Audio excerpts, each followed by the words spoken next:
2억. 강현우에게 그 숫자는 단순한 빚이 아니었다. 그것은 그의 인생을 짓누르는 무게였고 매일 아침 눈을 뜰 때마다 가슴을 짓누르는 돌덩이였다. 월세는 이미 3개월째 밀렸고 사채업자에게는 밤낮 없이 전화가 걸려왔다. 강현우는 침대에 누워 천장을 바라봤다. 평생 처음으로 죽음을 진지하게 생각했다. 3년을 사귄 여자친구 지은이는 일주일 전 카톡으로 미안해. 나 다른 사람 만나. 행복하길 바랄게. 라고 보내왔다. 그것도 모자라 공개 프로필 사진을 새 남자친구와 찍은 사진으로 바꿔놨다. 명품 가방을 든 지은이의 환한 웃음이 강현우의 가슴을 찢었다. 한탕을 노리고 쏟아부은 코인 투자. 유튜브의 전문가들은 이번 달 안에 10배 오른다고 장담했다. 강현우는 모든 것을 걸었다. 전 재산 5천만 원에 빌린 2억까지. 하지만 코인 시장은 강현우를 비웃기라도 하듯 폭락했다. 순식간에 모든 것이 증발했다. 월 600만 원의 이자. 강현우의 월급은 250만 원, 실제 쥐는 돈은 220 정도였다. 답이 안 나왔다. 빚쟁이들은 점점 협박의 수위를 높였다.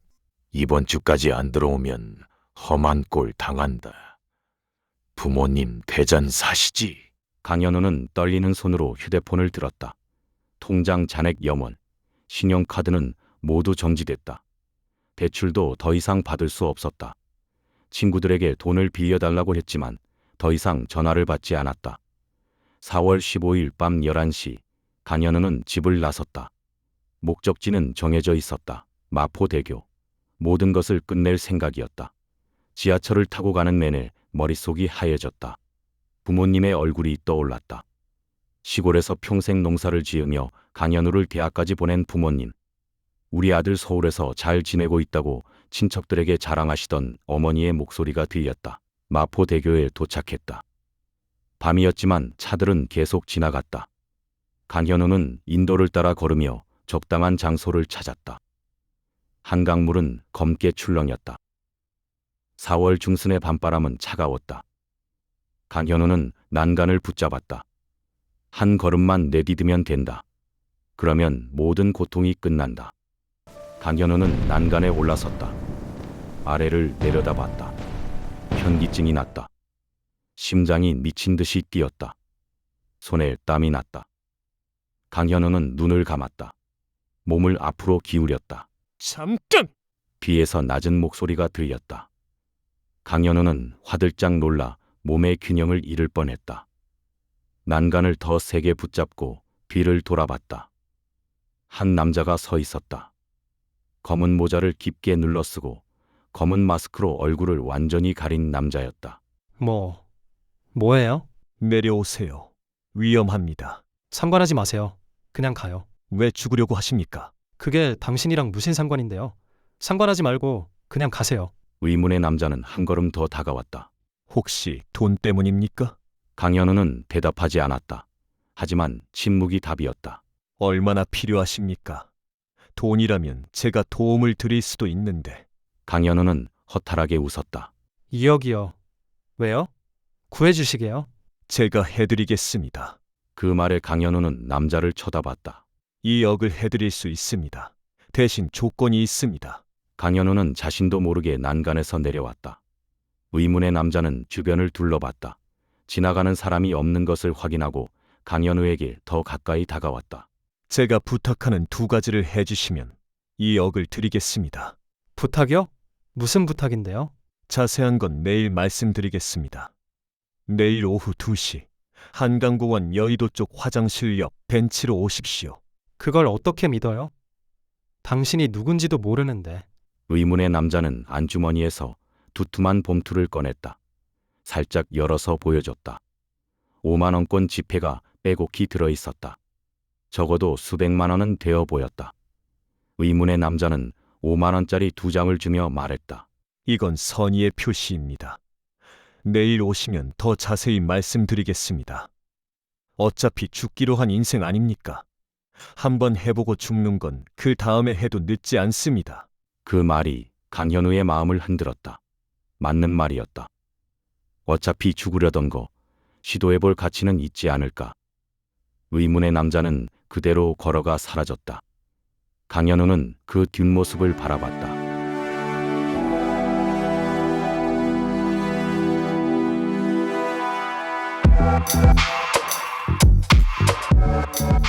이게 꿈인가 현실인가? 그날 밤 강현우는 집으로 돌아와 잠을 이루지 못했다. 계속 그 남자 생각이 났다. 저 사람은 누구일까? 왜 나한테 돈을 주겠다는 걸까? 무슨 목적일까? 하지만 생각해봐야 답이 없었다. 일단 내일 만나보자. 다음 날 오후 2시 강현우는 한강공원 여의도 쪽에 도착했다. 한강이 시원하게 펼쳐져 있고 자전거 타는 사람들, 조깅하는 사람들이 보였다. 약속한 벤치를 찾았다. 의문의 남자는 이미 와서 앉아 있었다. 여전히 모자와 마스크로 얼굴을 가린 채였다. 강현우가 다가가자 남자는 고개를 끄덕이며 옆자리를 가리켰다. 잘 오셨습니다. 앉으세요. 강현우는 앉으며 주변을 둘러봤다. 사람들이 지나다니지만 누구도 신경 쓰지 않았다. 먼저 보여드리죠. 의문의 남자는 가방에서 갈색 봉투를 꺼냈다. 열어서 보여줬다. 5만 원권 지폐가 빼곡히 들어 있었다. 200장, 1000만 원이었다. 1000만 원입니다. 확인해 보세요. 강현우는 떨리는 손으로 돈다발을 만져봤다. 진짜였다. 은행에서 금방 인출한 새 돈 특유의 냄새가 났다. 첫 번째 미션을 성공하면 우선 이 돈을 드리겠습니다. 의문의 남자는 봉투를 다시 가방에 넣었다. 서초동 금빛 금은방 사장 최용석을 찾아가 시비를 거세요. 10이요? 의문의 남자는 다시 가방에서 작은 상자를 꺼냈다. 상자를 열자 금처럼 보이는 금속 덩어리가 들어 있었다. 이건 가짜 금입니다. 도금 처리한 모조품이죠. 이걸 들고 가서 팔겠다고 하고 진짜라고 우기세요. 직원들이 가짜라고 하면 화를 내세요. 큰 소리로 싸우고 사장이 직접 나올 때까지 버티세요. 왜 그런 걸 해야 하는데요? 묻지 마세요. 그냥 시키는 대로만 하면 됩니다. 의문의 남자의 목소리가 차갑게 변했다. 제대로 싸워야 해요. 연기가 아니라 진짜로요. 알겠습니까? 강현우는 침을 삼켰다. 뭔가 이상했다. 하지만 1000만 원이 눈앞에 있었다. 네. 좋습니다. 내일 오후에 가세요. 그리고 성공하면 다시 연락하겠습니다. 연락은 어떻게 하나요? 제가 연락합니다. 당신이 저한테 연락할 필요는 없어요. 의문의 남자는 그대로 공원을 떠났다. 강현우는 손에 든 가짜 금을 내려다봤다. 4월 17일 오후 3시 강현우는 서초동 금빛 금은방 앞에 섰다. 깔끔한 외관의 2층 건물. 1층이 금은방이고 2층은 사무실인 것 같았다. 강현우는 심호흡을 했다. 가슴이 두근거렸다. 손에 땀이 났다. 유리문을 밀고 들어갔다. 실내는 밝았다. 화이트 톤의 인테리어, 진열장에 빛나는 금 제품들, 클래식 음악이 은은하게 흘러나왔다. 카운터에 30대 초반으로 보이는 남자 직원이 앉아 있었다. 명찰에 이현태라고 적혀 있었다. 어서 오세요. 이현태는 밝게 웃으며 인사했다. 강현우는 떨리는 손으로 가짜 금을 꺼냈다. 손수건에 쌓여 있었다. 천천히 풀어서 카운터에 올려놓았다. 이거 매입 가능한가요? 잠시만요. 확인해 보겠습니다. 이현태는 확대경을 들고 금을 살펴봤다. 표면을 자세히 관찰하고 작은 산성 용액으로 테스트까지 했다. 몇 초 후 이현태의 표정이 굳었다. 죄송합니다만 이건 가짜입니다. 강현우는 미리 준비한 대로 목소리를 높였다. 뭐라고요? 이게 가짜라고요? 네, 도금 처리된 모조품입니다. 내부는 구리나 아연으로 보이고요. 강현우는 카운터를 손으로 탁 쳤다. 소리에 놀란 이현태가 한 발 물러섰다. 말도 안 돼. 이거 진짜라고요. 할아버지한테 물려받은 건데. 고객님, 진정하세요. 저희가 확실하게 확인했습니다. 이건 가짜입니다. 강현우의 목소리가 더 커졌다. 다른 손님 한 명이 놀라서 쳐다봤다. 진정하라고? 진짜를 가짜라고 하는데 어떻게 진정해요? 직원 교육을 어떻게 시키는 거야? 이현태는 당황했다. 고객님, 저희는 전문 감정 장비로 시끄럽고 사장 나오라고 해. 사장 나와. 강현우는 계속 소리쳤다. 이현태는 난처한 표정으로 안쪽 사무실을 쳐다봤다. 잠시 후 사무실 문이 열렸다. 40대 남자가 나왔다. 당당한 체구에 날카로운 눈빛, 최영석이었다. 무슨 일입니까? 최영석의 목소리는 낮고 위압적이었다. 간현우는 순간 주눅이 들었지만 1,000만 원을 생각하며 용기를 냈다. 이 사람들이 재금을 가짜라고 우기는데요. 직원 교육을 어떻게 시키는 거예요? 최영석은 카운터로 다가와 금을 집어들었다. 딱 3초 만에 내려놓았다. 가짜 맞습니다. 뭐라고요? 무게부터 이상합니다. 진짜 금이라면 이 크기에 최소 100g은 나가야 하는데 이건 50g도 안 됩니다. 그리고 여기 보세요. 모서리 부분에 미세하게 도금이 벗겨진 흔적이 있습니다. 저희는 거짓말하지 않습니다. 경찰 부르기 전에 빨리 나가세요.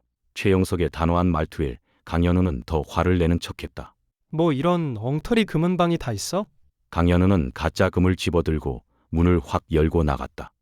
뒤에서 최영석이 말하는 소리가 들렸다. 저 사람 또 오면 신고해버려. 금은방을 나온 강현우는 골목으로 가서 가슴을 쓸어내렸다. 온몸에 식은땀이 났다.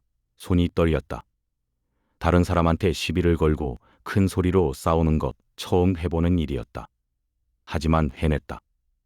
다음 날인 4월 18일 저녁 8시, 강현우는 휴대폰으로 문자를 받았다. 발신자는 번호가 표시되지 않았다. 한강 잠실대교 아래 8시 30분, 의문의 남자였다.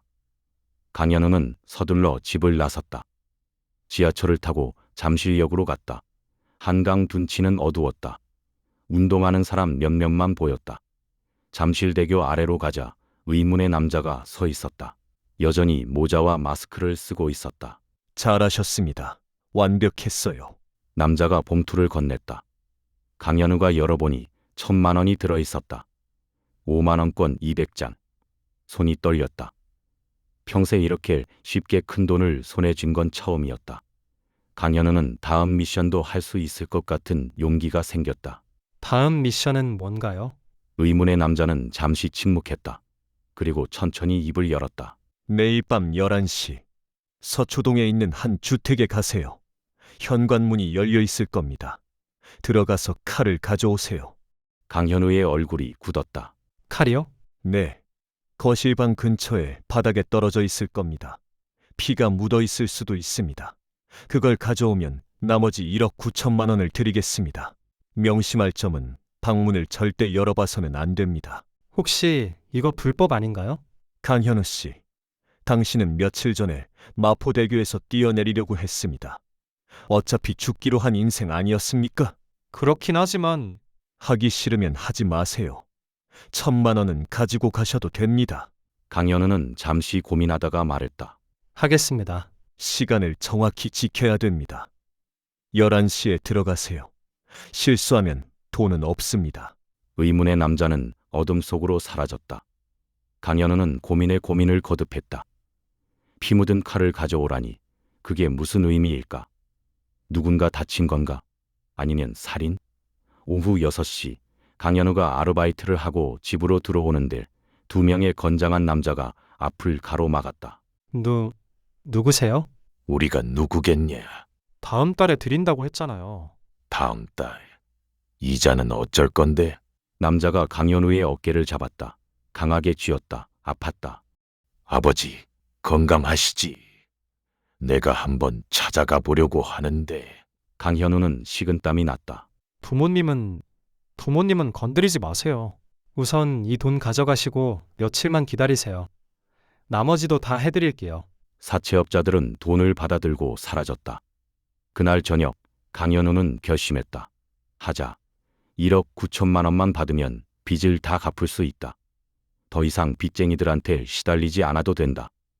핸드폰으로 주소를 검색했다. 서초동의 고급 주택가, 부자들이 사는 동네였다. 저녁 8시 강현우는 집을 나섰다. 후드 점퍼를 입고 마스크를 썼다. 지하철을 타고 서초역으로 갔다. 그리고 걸어서 주택가로 향했다. 밤 10시 30분 강현우는 목적지 근처에 도착했다. 조용한 주택가, 가로등 불빛만 희미하게 비췄다. 2층짜리 단독주택들이 담벼락 안쪽에 자리 잡고 있었다. 주소를 확인했다. 여기다. 고급스러운 2층 주택. 불이 거의 꺼져 있었다. 1층 거실 쪽에만 희미한 불빛이 보였다. 강현우는 담벼락 너머로 집을 지켜봤다. 움직임이 없었다. 조용했다. 밤 10시 50분, 강현우는 손목시계를 확인했다. 11시까지 10분 남았다. 하지만 더 이상 기다릴 수 없었다. 심장이 터질 것 같았다. 손에 땀이 나서 계속 옷에 닦아냈다. 정확히 11시 심호흡을 하고 담을 넘었다. 발소리를 죽이며 현관으로 다가갔다. 손을 뻗어 문손잡이를 잡았다. 천천히 돌렸다. 문이 잠겨 있지 않았다. 바로 열렸다. 조심스럽게 문을 밀고 안으로 들어갔다. 현관은 어두웠다. 신발이 몇 켤레 놓여 있었다. 강현우는 신발을 벗지 않고 그대로 안으로 들어갔다. 거실로 이어지는 복도, 희미한 불빛이 보였다. 어디선가 시계 초침 소리만 똑딱똑딱 들렸다. 너무 조용했다. 섬뜩할 정도였다. 강현우는 손전등을 켰다. 복도를 비췄다. 깨끗한 대리석 바닥, 벽에 걸린 그림들이 보였다. 복도를 따라 조심스럽게 걸었다. 5미터쯤 갔을 때 발에 뭔가 밟혔다. 축축하고 미끄러운 느낌. 강현우는 손전등을 바닥으로 향했다. 핏자국이었다. 검붉은 피가 바닥에 흘러 있었다. 그리고 바로 앞에 칼이 떨어져 있었다. 주방용 식칼 날 부분에 피가 묻어 있었다. 강현우는 뒤로 물러서려다 멈췄다. 피 묻은 칼. 의문의 남자가 말한 바로 그것이었다. 저걸 가져가면 1억 9천만 원.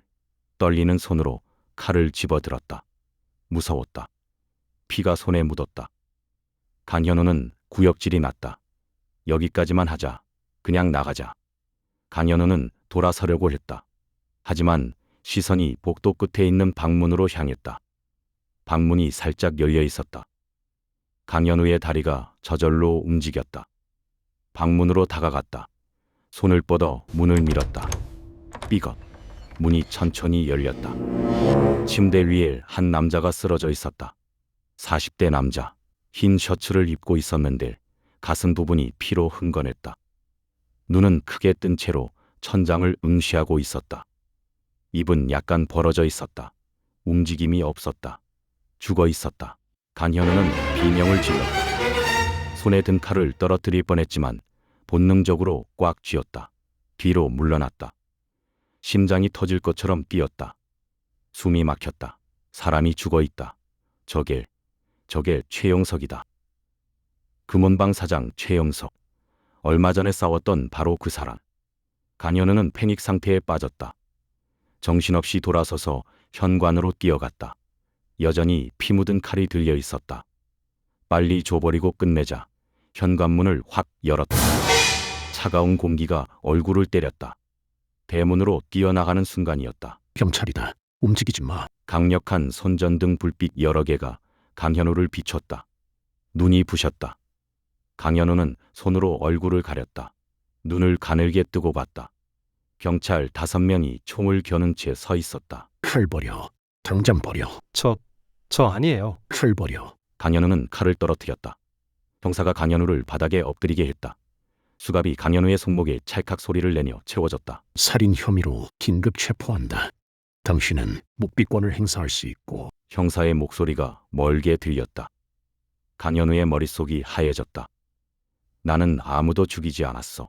하지만 아무도 믿지 않을 것 같았다. 호송차에 태워졌다. 강현우는 창밖을 멍하니 바라봤다. 이제 어떻게 되는 거지? 서울의 한 경찰서 새벽 1시. 형광등 불빛이 차갑게 조사실을 비췄다. 강현우는 의자에 앉아 있었다. 온몸에 힘이 없었다. 맞은편에 40대 초반의 형사가 앉았다. 날카로운 눈빛, 짧은 머리, 명찰에 강태형이라고 쓰여 있었다. 강현우 씨, 빨리 끝냅시다. 왜 죽였어요? 강현우는 고개를 들었다. 눈이 충혈돼 있었다. 형사님, 저 정말 안 죽였어요. 피살자의 집에 밤 11시에 침입해서 살인 흉기를 들고 나왔는데 아니라는 겁니까? 누가 시켜서요? 어떤 남자가? 강태형은 코웃음을 쳤다. 파일을 펼쳐 책상 위에 올려놓았다. 자, 이것 좀 보시죠. 4월 17일 오후 3시 47분 당신은 서초동 금빛 금은방에서 피살자 최영석 씨를 찾아가 행패를 부렸죠. 파일에서 CCTV 캡처 사진을 꺼냈다. 강현우가 카운터를 치며 소리 지르는 장면, 최영석과 대치하는 장면이 선명했다. 가짜금을 진짜라고 우기면서 사장을 부르며 싸웠죠? CCTV에 다 나와 있어요. 직원들이 당신이 시비를 걸었다고 진술했습니다. 그것도 그 남자가 시켜서 그런 거예요. 그 남자? 그 남자가 누군데요? 저도 몰라요. 얼굴은 봤습니까? 아니요. 검은 모자에 마스크를 쓰고 있어서. 연락처는? 없어요. 그 사람이 일방적으로 저에게 연락했어요. 통화 기록은? 없어요. 직접 만나서 얘기했어요. 아니, 이 사람이 진짜 장난하나? 얼굴도 모르는 사람이 시켜서 행패를 부리고 남의 집에 침입해 칼을 들고 나왔다.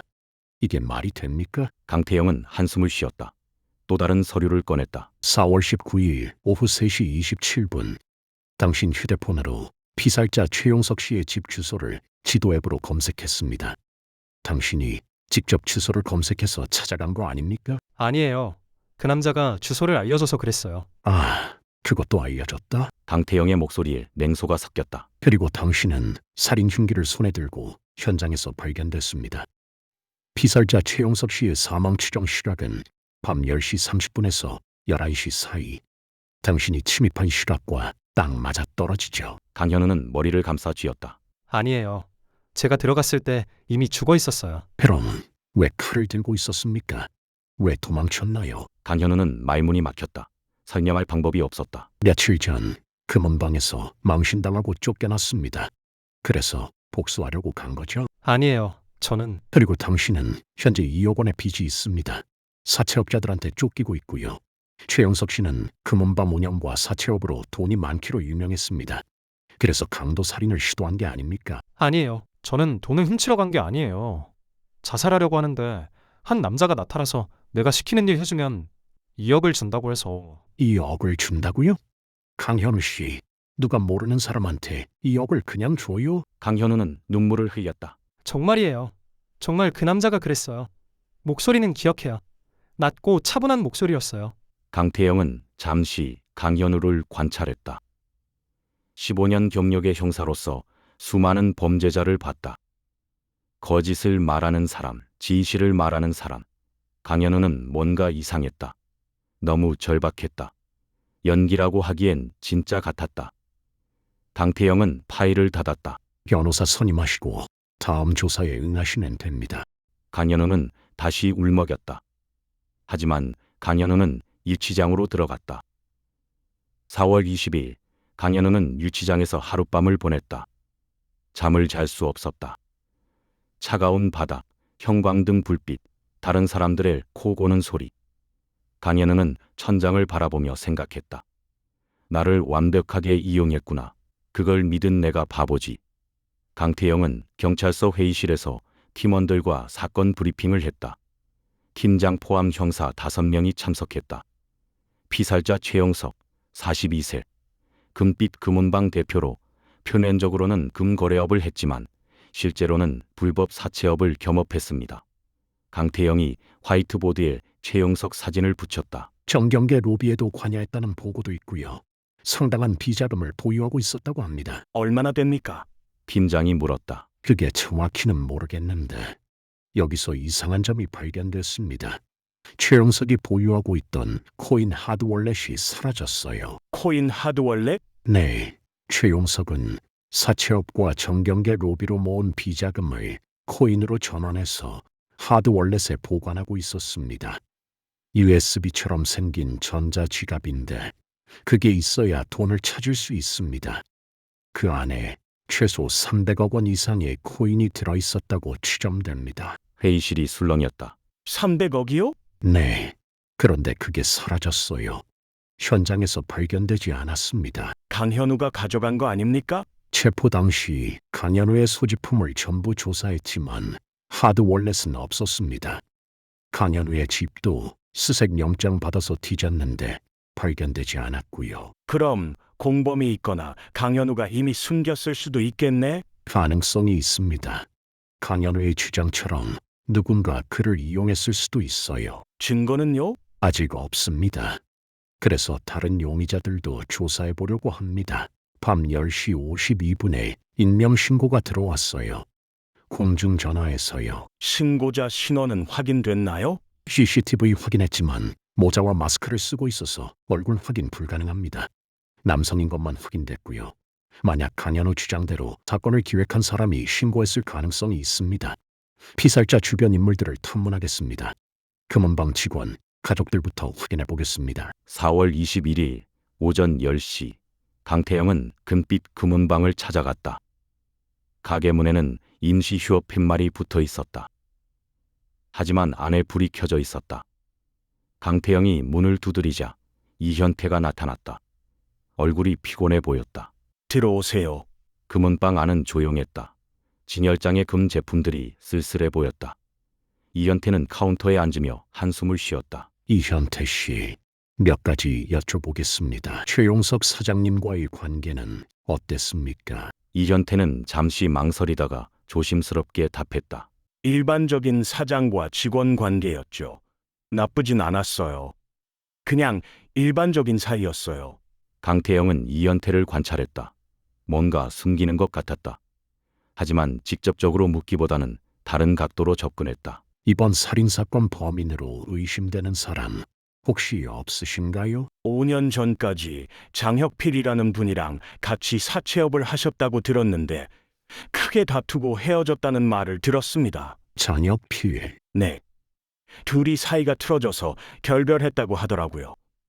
정확한 이유는 모르겠지만 그 사람 지금 뭐합니까? 자세히는 모르는데 무역회사 운영한다고 들었어요. 회사 이름이 한빛무역인가 그랬던 것 같아요. 여기 다른 직원이 또 있습니까? 네, 박 대리님이 계세요. 지금 2층 사무실에 계실 거예요. 강태영은 2층으로 올라갔다. 작은 사무실에 50대 초반의 남자가 서류를 정리하고 있었다. 박 대리님이십니까? 서부경찰서 강태영입니다. 아, 네. 안녕하세요. 최용석 사장님과 이현태 직원의 관계가 어땠는지 아십니까? 사실 좀 안 좋았어요. 사장님이 이현태한테 너무 심했어요. 월급도 제일 적게 주고, 일은 제일 많이 시키고, 주말에도 나오라 하고, 야근도 많았고, 이현태가 몇 번 그만두겠다고 했는데 사장님이 안 내보냈어요. 이현태 씨가 불만이 많았겠네요. 당연하죠. 제가 둘이 싸우는 거 여러 번 봤어요. 현태도 당하기만 하는 스타일은 아니라 자주 부딪혔죠. 강태형은 메모하며 물었다. 19일 밤 이현태 씨가 어디 있었는지 아십니까? 글쎄요. 퇴근은 6시쯤 했을 거예요. 그 다음엔 모르겠는데 박 대리님은 그날 어디 계셨나요? 저는 집에서 가족들이랑 저녁 먹고 TV 보다가 그냥 잤습니다. 강태영은 고개를 끄덕이고 다시 1층으로 내려왔다. 이현태에게 물었다. 이현태 씨, 최용석 사장님과 사이가 안 좋았다는 얘기를 들었습니다. 이현태의 얼굴이 굳었다. 솔직하게 말씀해 주세요. 이현태는 한참을 망설이다가 입을 열었다. 네, 좋지는 않았습니다. 사장님이 저한테 너무 박했어요. 일은 많이 시키고 월급은 적게 주고 4월 19일 밤 어디 계셨습니까? 집에 있었습니다. 혼자 살거든요.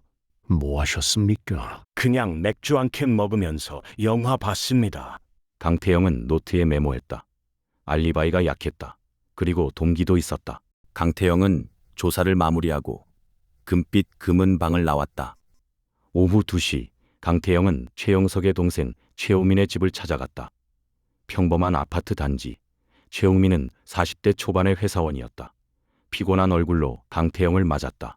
형사님, 형 사건 때문에 오셨죠? 네, 맞습니다. 들어가도 되겠습니까? 거실은 깔끔했다. 가족 사진이 벽에 걸려 있었다.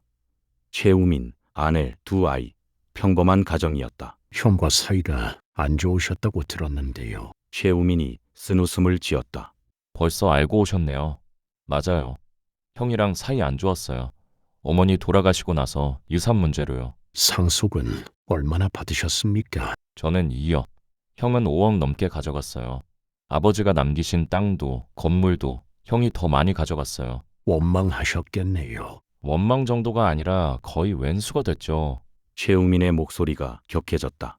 저도 똑같은 아들인데 왜 형만 다 가져가야 합니까? 형이 미리 다 빼돌린 거예요. 저는 빚도 있었거든요. 하지만 최우민이 잠깐 말을 멈추고 강태영을 바라봤다. 그렇다고 형을 죽이진 않았어요. 4월 19일 밤에는 어디 계셨습니까? 회사에서 야근했어요. 그날 시스템 업데이트 작업이 있었어요. 저녁 8시부터 밤 11시 30분까지 회사에 있었습니다. 증명할 수 있습니까? 회사 출입 기록 확인하시면 됩니다. 그리고 같이 남아있던 동료도 있었고요. 강태영은 노트에 메모했다. 알리바이가 견고했다. 확인이 필요하지만 거짓말 같지는 않았다. 4월 22일 오전 11시 강태영은 한 작은 사무실 건물로 갔다.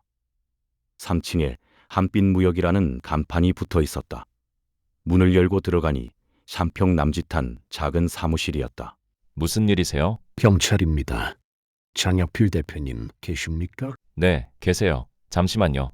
직원이 대표실로 들어갔다 나왔다. 들어가세요. 대표실도 크지 않았다. 장혁필이 컴퓨터 앞에 앉아 있었다. 30대 후반으로 보이는 남자. 단정한 머리, 깔끔한 셔츠, 침착한 인상이었다. 안녕하세요. 서부경찰서 강력팀 강태영입니다. 장혁필은 일어나 악수를 청했다. 안녕하세요. 무슨 일이시죠? 최용석 씨 사건 때문에 왔습니다. 장혁필의 표정이 약간 굳었다. 하지만 금방 평온함을 되찾았다. 아, 뉴스에서 봤습니다. 충격이었습니다. 최용석 씨와 과거 동업하셨다고요? 네, 5년 전까지요. 같이 사채업을 했습니다. 왜 그만두셨습니까? 장혁필은 잠시 생각하는 듯 했다. 사업 방향에 대해 의견 차이가 있었어요. 최용석 씨는 더 공격적으로 확장하고 싶어 했고, 고금리 대출도 불사하려 했죠. 저는 그게 싫었어요. 너무 위험하고 동업하다 보면 의견 충돌이 많이 있잖아요. 그래서 결별하신 거군요. 네, 원만하게 정리했습니다. 각자 갈 길 갔죠. 사이가 나빴습니까? 나쁘진 않았어요. 그냥 연락을 안 했을 뿐이죠. 5년 동안 한 번도 안 만났어요. 최용석 씨가 사채업으로 큰 돈을 벌었다는 거 아셨습니까? 소문으로는 들었죠. 부럽지 않으셨습니까? 장혁필이 희미하게 웃었다. 저는 제 삶에 만족합니다. 무역업도 나름 괜찮아요. 돈은 많이 못 벌어도 괜찮습니다. 강태영은 장혁필을 관찰했다. 지나치게 침착했다. 동요가 전혀 없었다. 마치 미리 준비한 답변을 하는 것 같았다. 4월 19일 밤에 어디 계셨습니까? 회사에서 일했습니다. 수출 서류 작업 때문에요. 베트남 바이어한테 보낼 샘플 리스트 정리하고 인보이스 만들고 저녁 8시부터 자정까지 여기 사장실에 있었어요. 혼자 있으셨습니까? 아니요. 직원 2명이 밖에서 일하고 있었습니다. 장혁필이 밖을 가리켰다. 저기 있는 2분에게 확인하시면 됩니다. 강태영은 고개를 끄덕였다. 중간에 밖으로 나가신 적은 없습니까? 없습니다. 계속 사장실에서 일했어요. 강태영은 메모했다. 알리바이가 견고해 보였다. 그리고 밖으로 나와 직원들과도 대화했다. 4월 19일 밤 사장님이 계속 사장실에 계셨습니까? 네, 저녁 8시쯤부터 자정까지 계속 계셨어요. 저희도 같이 일하고 있었거든요. 중간에 나가신 적은 없나요? 아니요, 못 봤는데요. 김 대리가 답했다. 다른 직원도 고개를 끄덕였다. 저도 못 봤어요. 계속 사장실에 계셨을 거예요. 4월 13일 구치소 면회실. 강태영과 임태훈 변호사가 강현우를 만났다. 강현우는 며칠 사이 더 수척해져 보였다. 강현우는 답답해 미칠 지경이었다. 자신의 결백을 증명할 방법을 찾고 싶었다. 그때 강태영이 찾아왔다. 강현우 씨, 당신에게 마지막 기회를 드리겠습니다. 강태영이 노트북을 꺼냈다. 최용석 씨 주변 인물들을 탐문했습니다. 금은방 직원 이현태, 동생 최우민, 그리고 과거 동업자 장혁필. 이 세 사람이 용의선상에 있습니다. 지금부터 이 사람들과 대화한 녹음을 들려드리겠습니다. 마지막 기회입니다. 혹시 당신이 말하던 남자의 목소리가 있는지 확인해 주세요. 강태영이 첫 번째 파일을 재생했다. 이현태의 목소리가 흘러나왔다. 사장님이 저한테 너무 박했어요. 강현우가 고개를 저었다. 이 목소리는 아니에요. 두 번째 최우민의 목소리가 들렸다. 이 사람도 아닌 것 같은데요. 세 번째로 장혁필의 목소리를 들려줬다. 최용석 씨와 사업 방향에 대해 의견 차이가 있었어요. 강현우의 눈이 커졌다. 한 번만 더 들려주세요. 최용석 씨와 사업 방향에 대해 이 사람이에요. 확실합니까? 예, 이 사람이 그 남자예요. 강태영은 고개를 끄덕였다. 강태영이 다른 파일을 열었다. 신고자 녹음 파일이 있습니다. 강태영이 신고 녹음을 재생했다. 여보세요. 비명 소리가 들렸어요. 서초동 단독주택가 빨리 오세요. 강현우는 귀를 기울였다.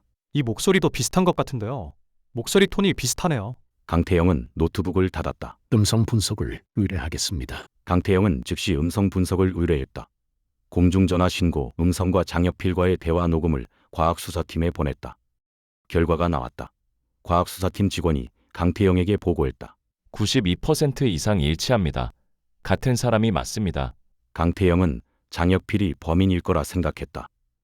하지만 문제가 있었다. 장혁필의 알리바이. 4월 19일 밤 8시부터 자정까지 회사 사장실에서 일했다는 직원 2명의 증언이 걸렸다. 강태영은 장혁필 회사 CCTV를 정밀 분석했다. 건물 출입구 CCTV를 시간대별로 확인했다. 한편 장혁필은 밤 11시 사무실에 혼자 남아 있었다. 책상 위에 작은 USB 같은 장치가 있었다. 하드 월렛이었다. 그는 컴퓨터에 연결하고 비밀번호 입력창을 응시했다. 지금까지 4번 실패했다. 한 번 더 틀리면 300억이 사라진다. 장혁필은 최영석이 과거에 사용했던 비밀번호를 알고 있었다. 그런데 이번에는 달랐다. 생일, 사업 시작일 다 틀렸다. 젠장 이 인간이 비밀번호를 뭘로 한 거야? 장혁필은 책상을 쳤다. 장혁필은 5년 전까지 동업자였던 최영석의 모든 것을 알고 있다고 생각했다. 하지만 이 비밀번호는 몰랐다. 화면에 경고창이 떠 있었다. 핀번호가 잘못 입력되었습니다. 한 번 더 틀리면 디바이스가 초기화됩니다. 장혁필은 하드 월렛을 내려다봤다. 300억. 그 돈이면 새로운 삶을 살 수 있다. 해외로 도피할 수도 있다. 하지만 비밀번호를 모른다. 장혁필의 사무실에 노크 소리가 들렸다. 들어오세요. 문이 열리고 30대 초반의 깔끔한 정장 차림 남자가 들어왔다. 단정한 머리에 밝은 미소를 짓고 있었다. 안녕하세요. 김희철이라고 합니다. 무슨 일이시죠? 김희철이 명함을 건넸다. 김희철, 자산관리 컨설턴트라고 적혀 있었다. 저는 최용석 씨의 자산관리사였습니다. 장혁필의 표정이 미세하게 변했다. 하지만 곧 평온함을 되찾았다. 아, 그런데 저에게 무슨 일로? 최용석 씨가 보유하신 코인 자산을 관리했었죠. 하드 월렛에 보관된 김희철이 의미심장한 미소를 지었다. 300억 원 상당의 코인 말입니다. 장혁필은 잠시 멈췄다가 침착하게 대답했다. 아, 예. 그런데 그게 저랑 무슨 상관이죠? 김희철이 앞으로 다가왔다. 하드 월렛이 사라졌다는 소식을 들었습니다. 경찰도 찾지 못했고 유가족도 모르더군요. 어디로 갔을까요? 장혁필은 무표정을 유지했다. 그걸 왜 저에게 물으시는지 모르겠네요. 저는 그 하드 월렛의 비밀번호를 알고 있습니다. 장혁필의 눈빛이 흔들렸다. 아주 잠깐. 하지만 김희철은 놓치지 않았다. 최용석 씨가 제게 비밀번호를 알려줬거든요. 만약을 대비해서요. 그래서 저한테 왜 오신 겁니까? 협상을 하려고요. 하드 월렛에 들어있는 돈의 30%만 저에게 주시면 비밀번호를 알려드리겠습니다. 장혁필은 한동안 침묵했다. 그리고 천천히 입을 열었다. 저는 하드 월렛이 뭔지도 모릅니다. 아, 그러십니까? 그럼 할 수 없죠. 김희철이 일어섰다. 명함을 하나 꺼내 책상 위에 올려놓았다. 마음이 바뀌시면 언제든 연락 주세요. 하지만 너무 오래 생각하지는 마세요. 김희철은 그대로 나갔다. 장혁필은 명함을 집어들었다. 휴대폰 번호가 적혀 있었다.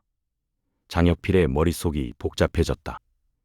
저놈이 정말 비밀번호를 알까? 아니면 사기꾼일까? 하지만 만약 정말 안다면 90억을 줘야 하지만 비밀번호만 알면 300억을 다 가질 수 있다. 장혁필은 묘한 미소를 지었다. 장혁필은 휴대폰을 들고 고민했다. 김희철에게 전화할까 말까. 30분을 고민하다가 그는 다른 방법을 택했다. 장혁필은 김희철을 미행했다. 명함에 적힌 주소의 사무실로 출근하는 것을 확인했다.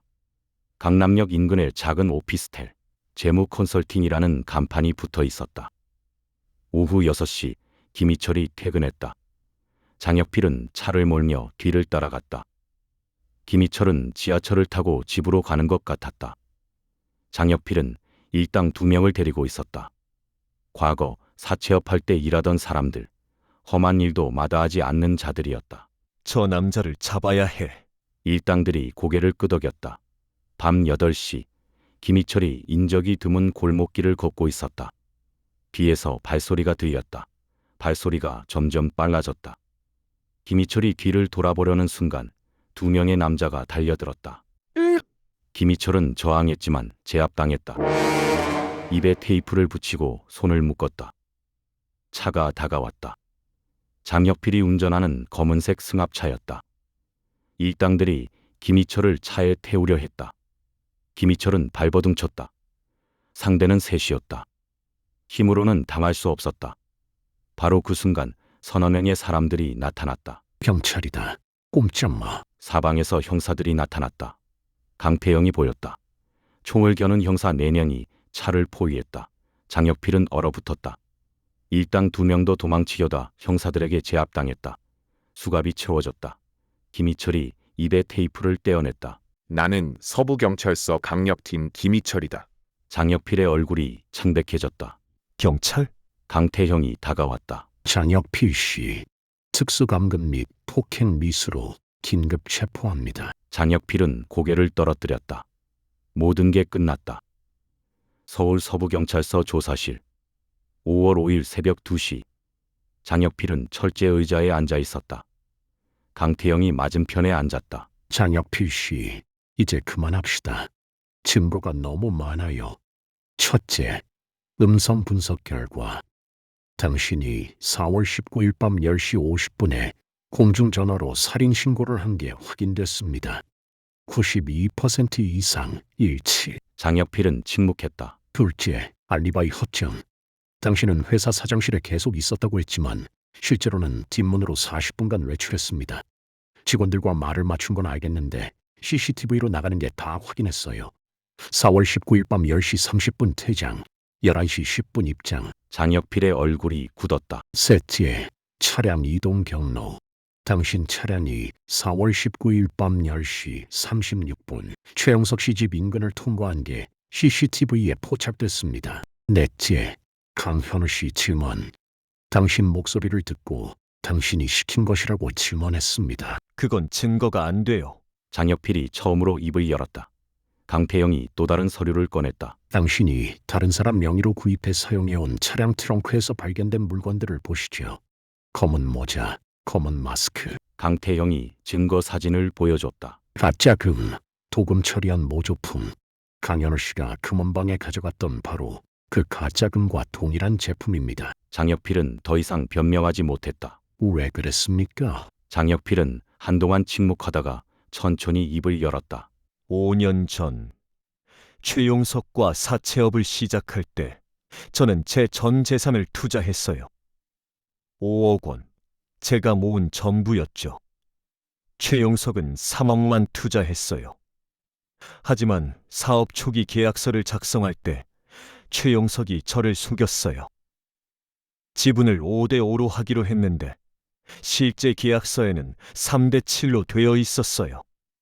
제가 30%, 최용석이 70%. 왜 확인하지 않으셨습니까? 저는 그를 믿었어요. 친구였으니까. 장혁필의 목소리가 떨렸다. 3년 후 사업이 잘 됐어요. 순이익 50억. 제 몫은 25억이어야 했는데 최용석은 15억만 줬어요. 계약서를 보여주면서 계약서대로라고 했죠. 그래서 결별하신 거군요. 네. 저는 싸울 힘이 없었어요. 최용석은 법도 잘 알고 변호사도 있고 저는 그냥 받은 돈이라도 챙겨서 나와야 했죠. 장혁필이 계속했다. 그 후 5년 동안 저는 그 돈으로 무역회사를 차렸지만 잘 안 됐어요. 15억은 금방 바닥났고 빚도 생겼어요. 그런데 최용석은 수백억을 벌었다는 소문을 들었죠. 정경계 로비, 고리 대금업, 제가 투자한 돈으로 말이에요. 그래서 복수를 계획한 겁니까? 처음엔 아니었어요. 그냥 화가 났을 뿐이었어요. 하지만 우연히 그가 300억을 코인 하드 월렛에 보관하고 있다는 걸 알게 됐어요. 예전 직원한테 들었죠. 그때 생각했어요. 그 돈은 원래 내 것이었는데. 강태영은 조용히 들었다. 계획을 짰어요. 직접 죽이면 제가 의심받을 테니까. 대리인이 필요했죠. 한 달 동안 마포대교를 지켜봤어요. 자살하려는 사람들을 관찰했죠. 그러다 강현우를 발견했어요. 절박한 상황, 2억 빚, 죽고 싶어하는 사람. 첫 번째 미션으로 금은방에서 시비를 붙게 했어요. 동기를 만들기 위해서였죠. CCTV에 강현우 얼굴이 다 녹화되게 했고요. 그리고 4월 19일 밤 제가 최용석을 죽이고 하드 월렛을 가져왔어요. 10시 45분쯤 죽였고 바로 나와서 10시 50분쯤에 공중전화로 신고했죠. 강현우가 11시에 그 집에 들어갔고요. 완벽한 타이밍이었어요. 경찰은 강현우가 나올 때 대기하고 있었고 강현우는 칼을 들고 현장에서 잡혔죠. 강태영은 한숨을 쉬었다. 하지만 하드월렛 비밀번호를 몰랐군요. 그게 장혁필이 쓴웃음을 지었다. 제 유일한 실수였어요. 최용석이 비밀번호를 바꿨더라고요. 4번이나 틀렸어요. 그래서 우리가 김희철 형사를 투입해서 당신을 잡은 겁니다. 강태영이 파일을 닫았다. 장혁필 씨, 당신은 살인죄, 강도살인죄, 증거인멸죄, 무고죄로 기소될 겁니다. 빨리 변호사를 선임하세요. 5월 6일 강현우는 석방됐다. 무죄. 모든 혐의가 벗겨졌다. 하지만 받았던 1,000만 원은 범죄 수익으로 간주되어 몰수됐다. 경찰서 앞에서 강현우는 강태영에게 깊이 고개를 숙였다. 형사님, 정말 감사합니다.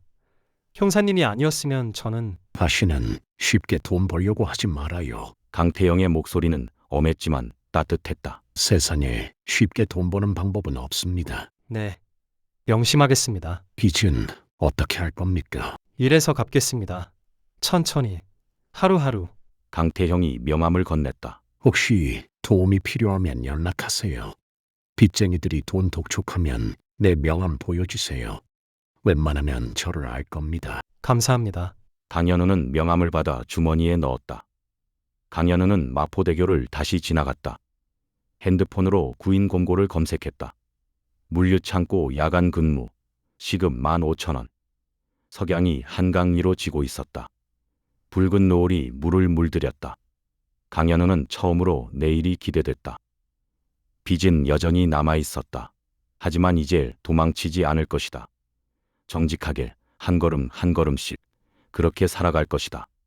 강태영은 사무실에 앉아 이 사건의 보고서를 작성했다. 완벽한 계획, 하지만 결국 무너진 트릭. 욕심이 부른 비극.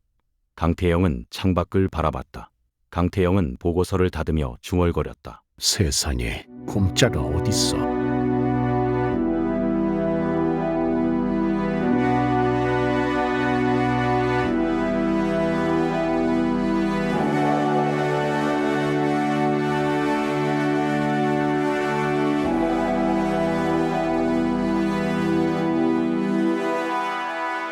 you